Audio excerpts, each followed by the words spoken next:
Hello everybody, Brad Johnson here. In this video, we're going to be talking about a very fascinating topic, and that topic is being born a second time.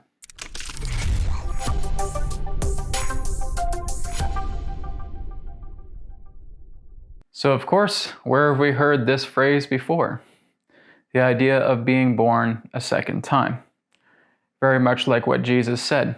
In order for you to enter the kingdom of God, you must be born a second time. That which is born as flesh is flesh, and that which is born of the Spirit is spirit. So what is he talking about? Do we really have to go into the womb of the mother a second time? Is this something else that maybe is beyond our comprehension?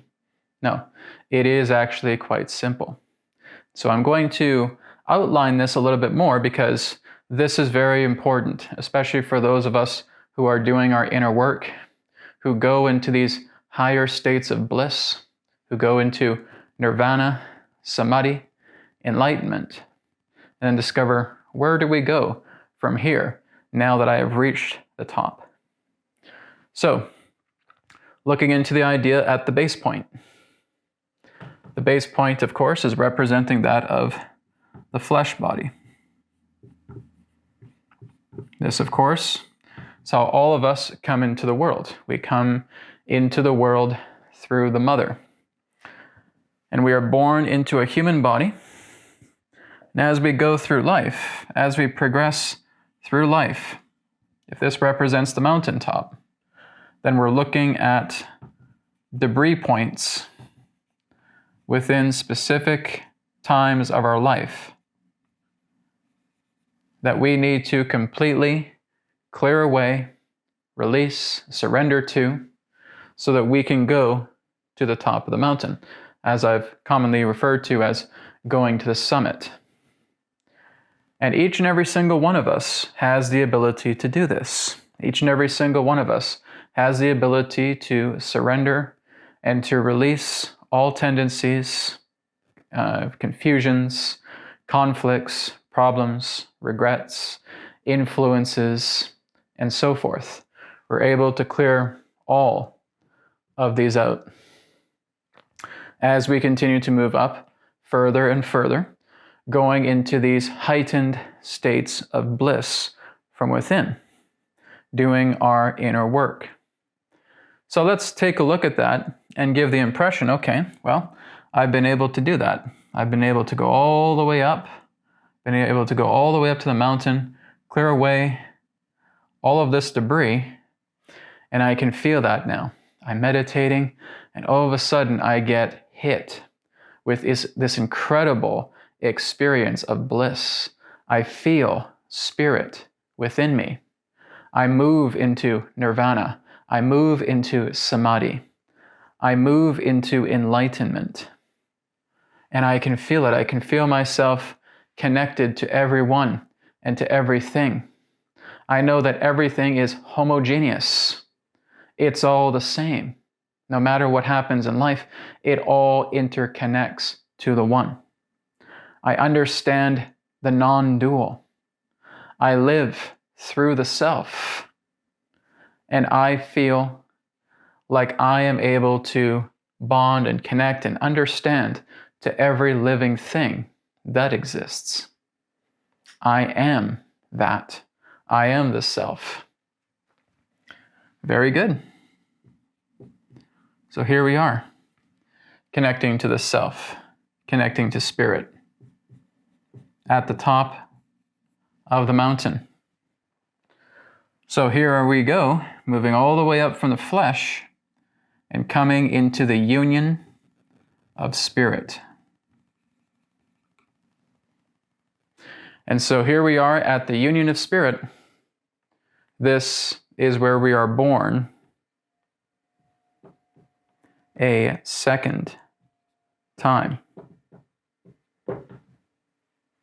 That is it. When you move all the way up to spirit, when you know that you are God, when you know that you are the self, when you go into nirvana, when you go into samadhi, when you reach that enlightenment state, you have been reborn.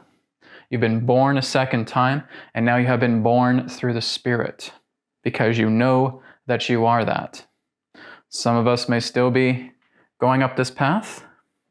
Some of us may already have been there for quite some time, and we're wondering, well, what happens post-enlightenment? And this goes down.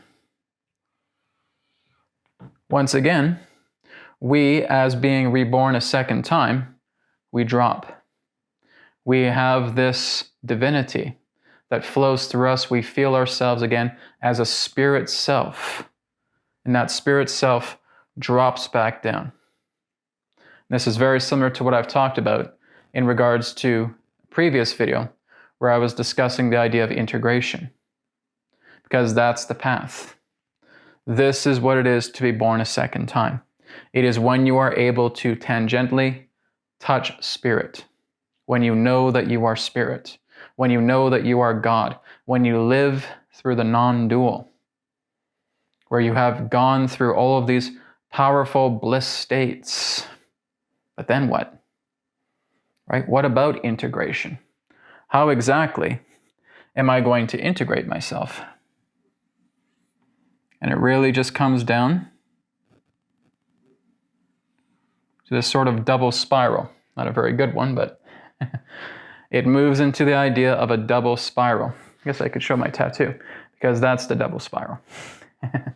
Much better one than this one. So anyways, we move into that double spiral, which means we bring spirit into the flesh. We marry the higher into the lower. It is a higher-lower union, the high and the low.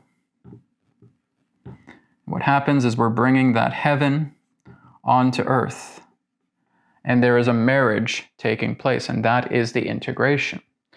And that integration continues when we learn to be a lot more present, when we're just going through presence.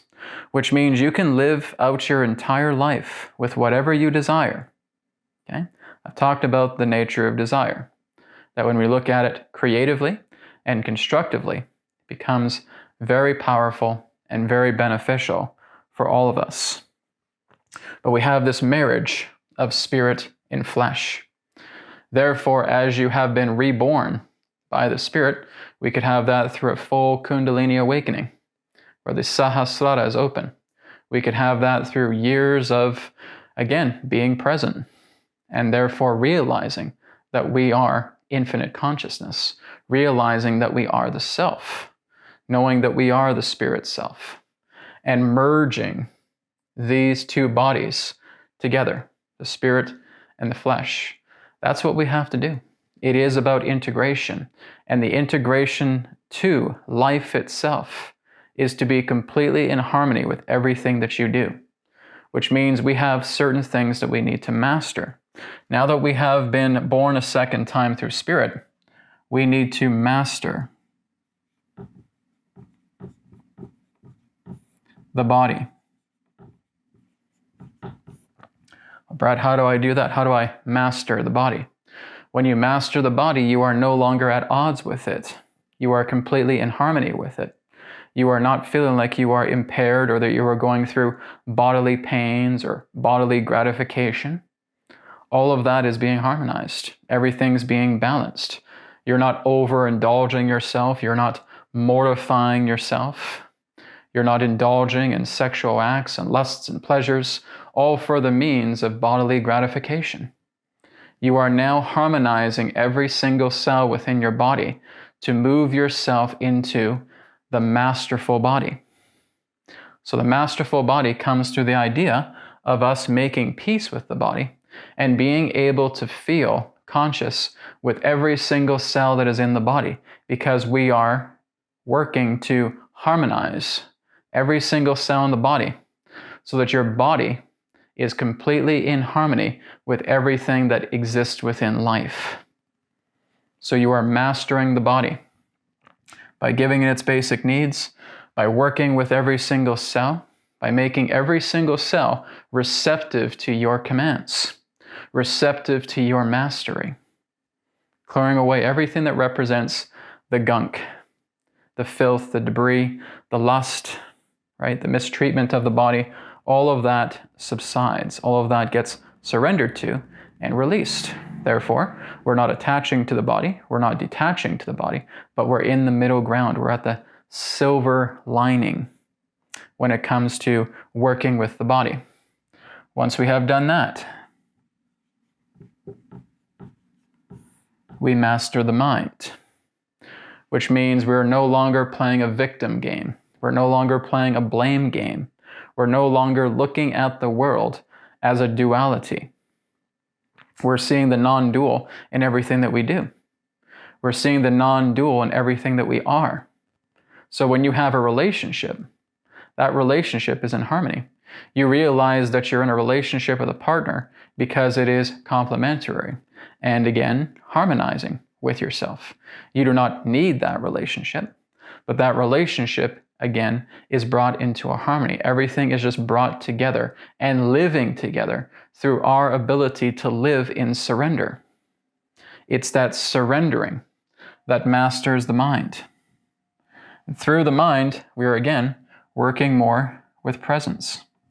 We're in the abode constantly. So therefore, we are present with the body, we are present with the mind, we're eliminating all of these mental tendencies, we're eliminating all conflicts, we're eliminating duality altogether through the mind. As we go past these mastering stages, well, that must be it. If I can master the body, and if I can master the mind, well then I'll be fully integrated with all of life. Nope, there's more. Okay. Now, again, I'm going to be talking about this a little bit more in another video, but this is something very important that we can take a sneak peek at right now. So let's take a look at the idea of the levels of the soul, or we could refer to as the forces of the soul. Okay. So when we look at the forces of the soul, I'll just move over here, we have the lowest level, which represents the mind. Okay. The mind is the slowest, it is the lowest, and it is the weakest portion of the soul itself. We're going to get a little bit more into the soul here in just a moment too. Above the mind, there is another force. That force represents love. So the love force, this goes beyond thinkingness. This goes beyond mindfulness. As I've talked about, that if we see the mind like this, we have a membrane directly around the mind, right? So we have kind of a smaller membrane right here, which represents itself as idea or the causal, right? The causal is like the membrane around the mind itself. It represents the idea of ideas, ideation, right? That's the nature of the causal plane. And that would be the highest aspect of the mind. The mind is all about ideas. That's its highest attribute.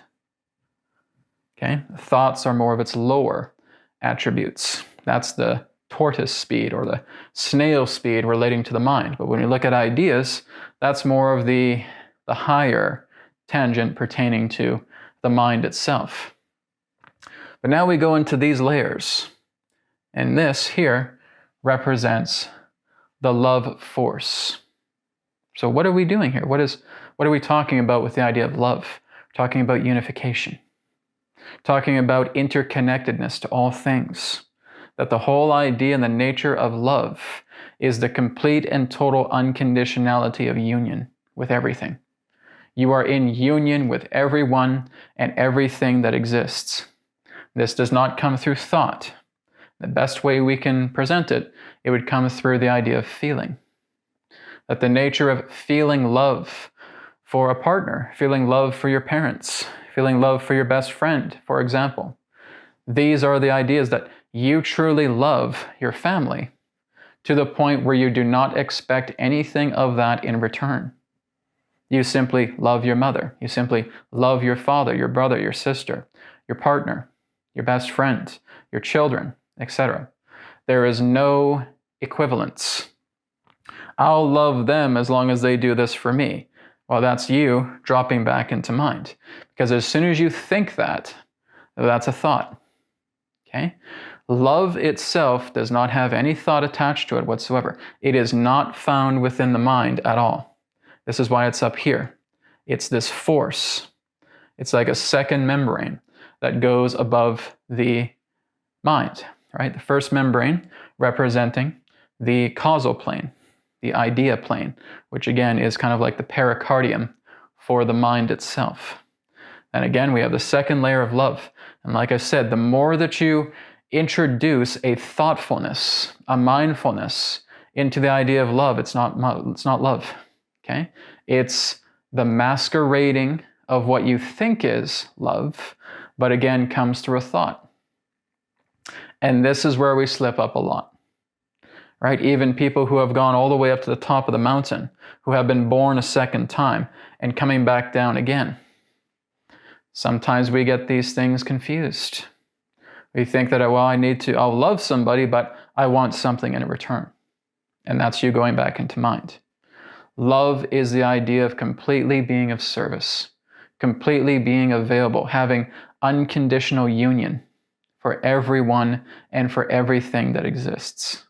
That is the unity that binds everything together. Okay? So that's the love force. This is what we're integrating as we are again born a second time and we come back down to the material world. Then the next force is the life force. Okay? So the life force represents the idea of inviting in everything that life wants to express to you, right? You're going into livingness. And the livingness in that sense is basically having a craving. It's a desire, right? We could even see this as desire. It's a desire to welcome in all facets of life within yourself. You are therefore a living spirit. You are therefore living essence. And you are bringing and welcoming in all facets of life to learn about everything that exists, everything that is manifest. You welcome in. Right? Even if it's something that you once thought was absolutely terrible, you're able to completely integrate that into yourself. So this goes a little bit higher than the idea of love.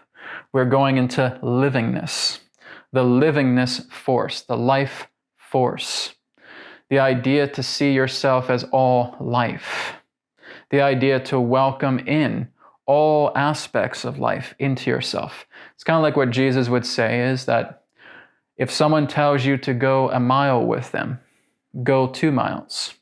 If somebody slaps you on the cheek, offer the other as well. Somebody sues you for your tunic, give them your cloak as well. These are all examples of embracing life. You no longer become affected by anything that life represents. You are completely in harmony with all life. So it's that which moves above love, is the nature of life itself. Okay? That's the next force. Then, of course, we move even beyond the force, and that comes into the self, which I've talked about quite a bit. Okay? We can talk about the self, we can talk about spirit, we can talk about God consciousness, pure consciousness, but that again is what is beyond the idea of these layers, or these membranes. Okay, so then we have the life. Then, of course, we go beyond impermanence into permanence itself. So the highest degree of impermanence is life, right? Honoring, unifying, integrating, welcoming all forms of life into you. Seeing yourself as all forms of life. Seeing yourself as a little grain of sand. Seeing yourself as an atom, seeing yourself as a subatomic particle, seeing yourself as the entire universe, as the entire multiverse, and everything that exists in between. From the microcosm to the macrocosm, you are completely at peace with, because you see it as yourself. So it goes beyond the idea of love, and it comes into the idea of interconnectedness. It comes into the idea of oneness, you can say. So love, of course, representing unconditional union, life representing unconditional oneness. The oneness of all life. I see myself as everyone and everything, from the microcosm to the macrocosm, right? So that is through the quality of unconditional oneness. And as we move up, I should say, beyond life, we therefore come into permanence. We now come into spirit. We now come into the self, which again, we have come to the top of the mountaintop to go all the way back down to the bottom again, being born a second time. And that's what Jesus meant. Nobody can see the kingdom of God unless they are born a second time. And that's where you're going all the way up to God. You go all the way up to God and you are reborn. You are moving yourself into a complete and total surrender where you know yourself to be spirit and spirit is you. I know God. I realize that I am God. I realize that I am the self. And then we drop. And a lot of masters specifically get confused over the many centuries about why we drop back down. If we're able to do all this work, cleaning ourselves up, and we go all the way up to the top, and we drop ourselves down again. Well, that's how the kundalini functions. When you raise your kundalini all the way up to the 1,000 petal lotus, the Sushumna, through the Sushumna, right to the 1,000 petal lotus, the Sahasrara, you again have this nirvana, samadhi, blissful experience. I had it, and it is the most beautiful experience ever. You are in union with God. But then you drop back down. The kundalini actually drops back down into the Muladhara chakra, into the root once again. So you raise it up, you have your realization, you have your bliss, and then you go back down again. Kundalini sinks back down into the Muladhara. Why does this happen?